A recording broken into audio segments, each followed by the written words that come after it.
Dans ce pays, il y a un candidat secret. Il y a un candidat qui ne vient pas devant la scène. Il y a un candidat qui tire les ficelles d'une série de marionnettes. Il s'appelle Bolloré.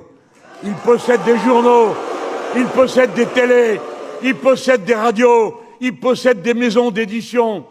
Il lui suffit de faire démarrer par les diverses bandes fascistes qu'il a dans sa poche un événement ici ou là et le faire monter assez sur X, qui est, comme vous le savez, muni d'algorithmes tout à fait spéciaux.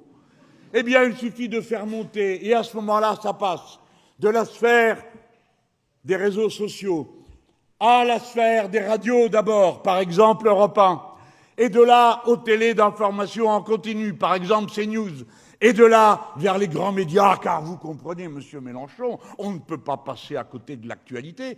Mais quelle actualité? L'actualité est une production de la sphère médiatique. L'actualité, si vous le voulez, c'est la vie tout entière. L'actualité, c'est votre rhume de la semaine.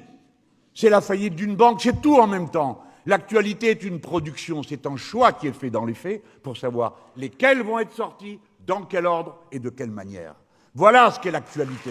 Pour la session extraordinaire du mois de juillet, premier texte, la libération des médias en France, le pluralisme, les monopoles seront démantelés et vendus à la découpe. Il sera interdit de posséder à la fois un journal, une télé, une radio, et il sera aussi interdit d'être en même temps propriétaire de tant de maisons d'édition, si bien qu'à la fin, la même personne peut disposer du moyen de suggérer des thèmes comme ils viennent de le faire pendant toute cette semaine.